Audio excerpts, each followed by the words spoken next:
They say legends aren't born in studios or spotlight, they're born in moments no one plans. And one sweltering August afternoon in 1956, Elvis Presley made a decision that would change lives forever. Stop the car. The command cut through the humid Memphis air like lightning.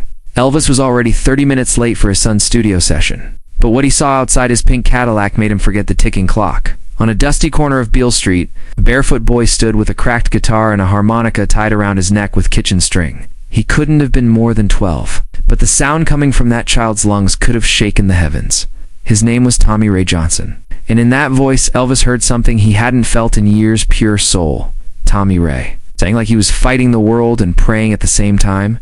Every note carried his family's struggles: the empty kitchen, the leaky roof, the long nights his mother spent at the cotton mill just to keep food on their table. He sang because he had to, because music was the only thing that made him feel free. Every Saturday, Tommy Ray set up on that same street corner, hoping to earn a few coins for his mama and 2 little sisters. The strings on his daddy's old guitar were replaced one by one whenever he could afford it.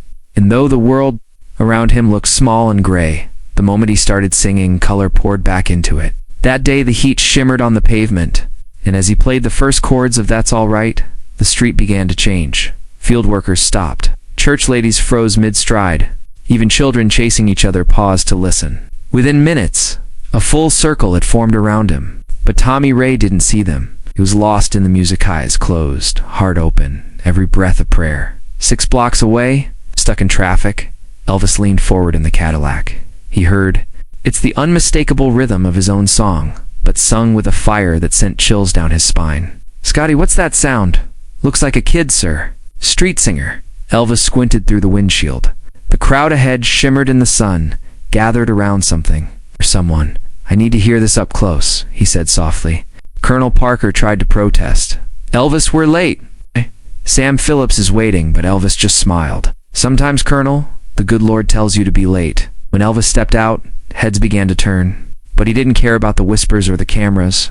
He stood quietly at the back, watching the boy pour his soul into a beat-up guitar. For a long moment, Elvis was no superstar, just a man remembering where he came from.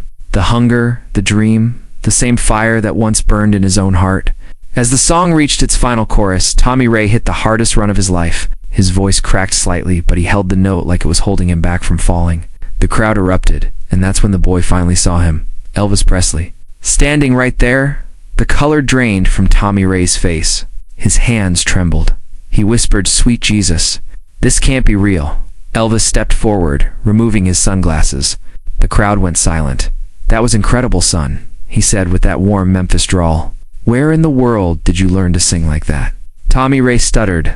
I listen to your records every day, Mr. Presley. I sing when Mama's not home. Oh, she'd tan my hide if she knew I was out here." The crowd laughed softly. Elvis smiled. Then he knelt down to meet the boy's eyes. "What's your name?" "Tommy Ray Johnson, sir." "I'm 12. And you're the reason I believe music can change everything." Elvis felt a lump in his throat. He reached into his jacket and pulled out a folded, yellowed paper. "This here," Elvis said, holding it out, "is my first recording contract from Sun Studio. It changed my life. But I think it belongs with someone who sings from the soul." The crowd gasped. Cameras flashed. May Ray's eyes filled with tears. "I can't take this, sir. It's too important." Elvis smiled. "Son, so are you. Promise me you'll never stop singing."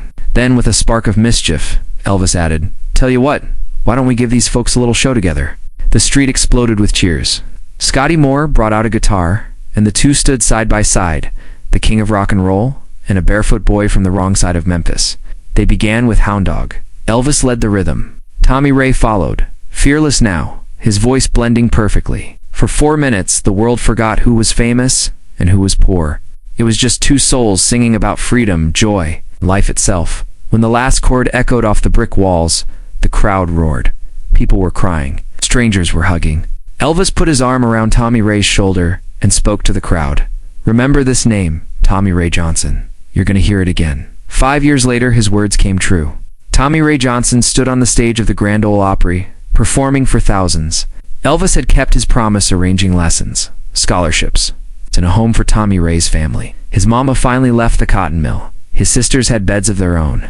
And on the wall of Tommy Ray's music room hung that old Sun Studio contract framed. Not as a collector's prize, but as a reminder of one act of kindness that changed everything.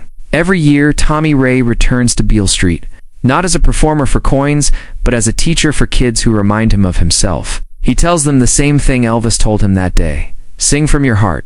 Practice every day. You never know who might be listening. Some stories fade, but some live forever because in a single moment, one man decided to stop his car. And that choice turned a street corner into a stage, a poor boy into a legend, and a simple song into a story the world would never forget.